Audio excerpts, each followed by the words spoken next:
Di sini Syekh Nawawi rahimahullah taala menyebutkan bahwa zakat itu dalilun ala imani fa'iliha.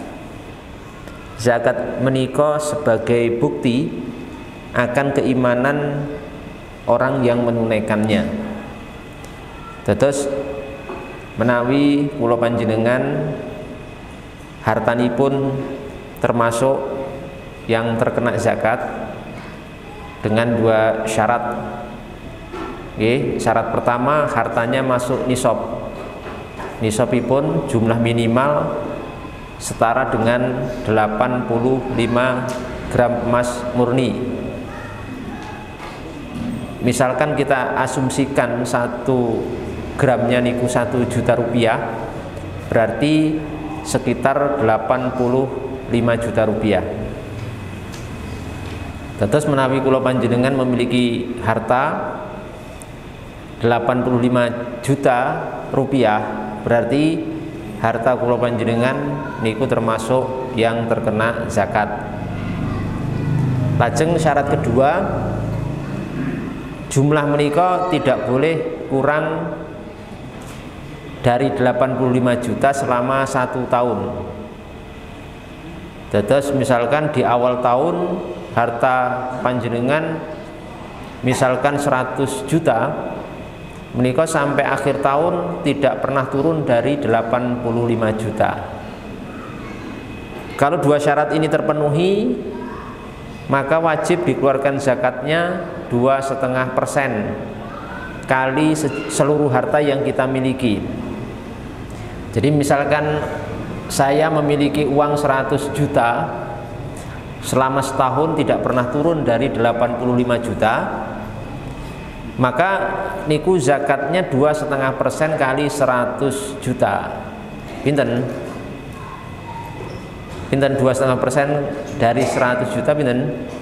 2.500.000. Jadi nggih tidak terlalu banyak, Pak. Jadi jenengan misalkan ditakdir oleh Allah Subhanahu wa taala dados tiyang sugih, tabungan jenengan 200 yuta napa 100 yuta, menika di akhir tahun monggo dikeluarkan zakatnya. Niku 100 jutane namung pinten? 2,5 juta, sithik banget niku. Gitu. Turane taksih langkung kathah. 100 juta dikurangi 2,5 juta, tasih pinten?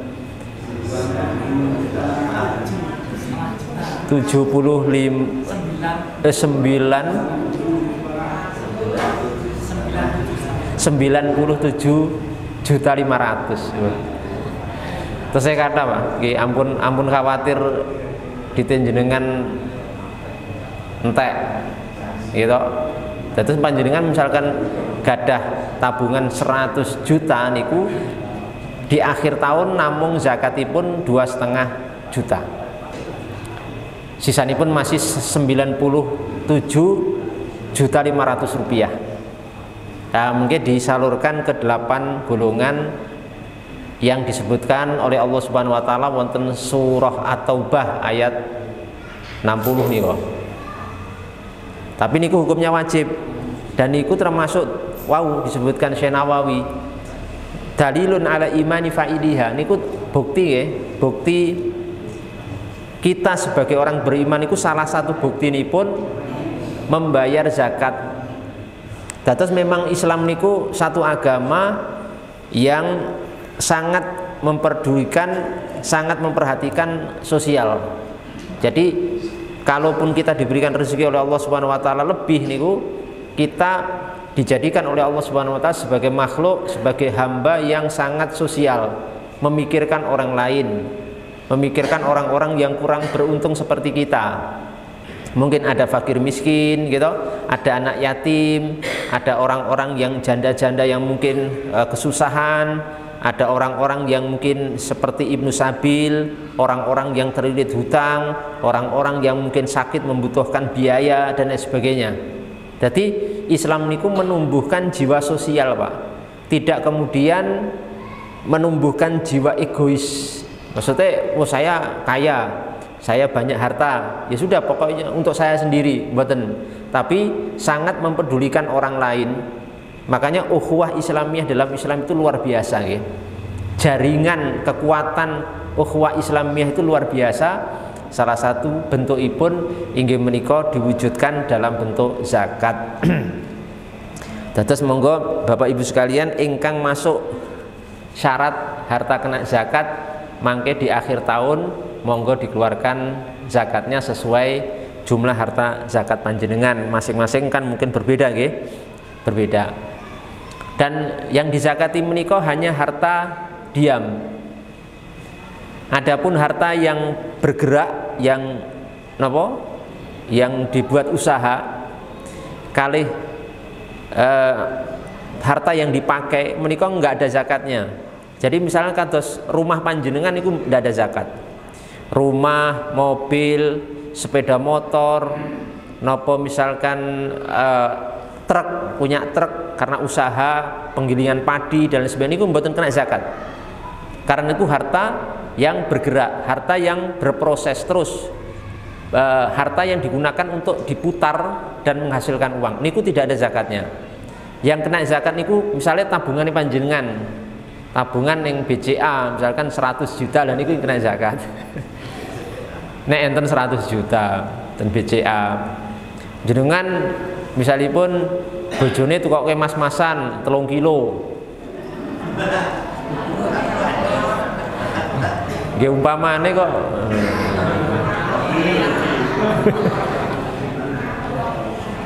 ya king dhuwur sampai ngisor emas kabeh gitu. Gulune emas-masan, tangane, sikile kabeh dikai emas 3 kilo emas berjalan.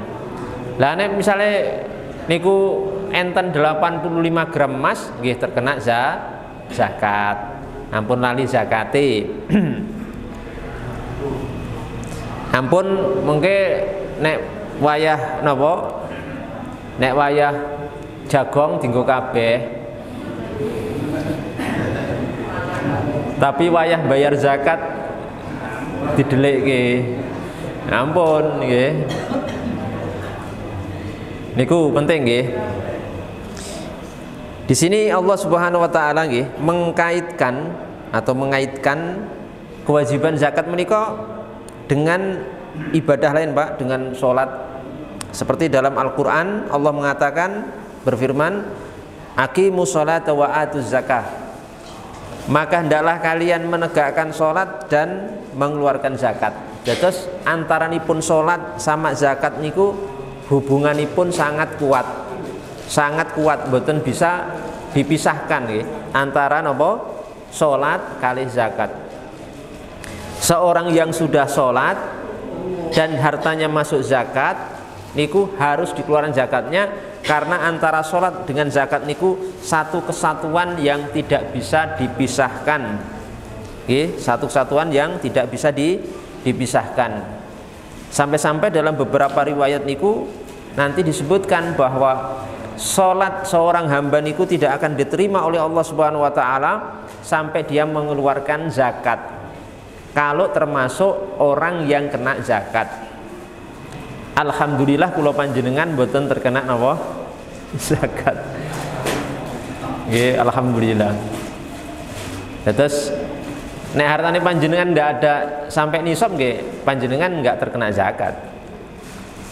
Nggih, minimal tadi nggih 85 juta atau 85 gram emas. Nek hartane panjenengan enggak sampai itu nggih, enggak kena zakat. Paling nanti zakat yang lebih kecil ya, seperti nopo zakat fitrah niku wajib gian. Zakat fitrah nanti di bulan Ramadan jenengan wajib melakukan zakat fitrah 2,5 kg beras nggih. Atau mungkin zakat yang lain nggih, zakat pertanian itu pun nggih besar. Jadi niku khusus untuk orang-orang yang memang hartanipun terkena zakat dengan hitungan yang sudah kami jelaskan tadi. Bapak Ibu yang dimuliakan Allah Subhanahu wa taala, Nabi kita Muhammad sallallahu alaihi wasallam menyatakan dalam hadisnya, Az-zakatu qantaratul Islam. Zakat itu merupakan qantaratul Islam. Qantarah niku jembatan. Zakat niku jembatanipun Islam. Maksudnya apa? Zakat itu misalnya Islam di sini, terus niki jembatan, kita di sini. Lah, untuk sampai ke Islam niku jembatannya zakat. Kita nggak akan sampai kepada Islam, tidak akan sampai kepada kebaikan dan kesempurnaan Islam kecuali melalui jembatan. Lah, jembatan niku zakat. Jadi masya Allah nggih, misalipun orang-orang kaya kaum muslimin di Indonesia niki semuanya sadar zakat, dari Pak Presiden sampai yang paling bawah nggih.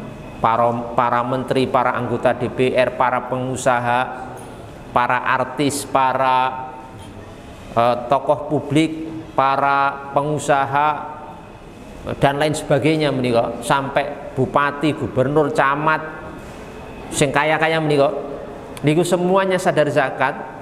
Insya Allah Indonesia niki mboten enten wong Islam sing miskin. Tidak ada orang Islam yang miskin kalau semuanya sadar zakat.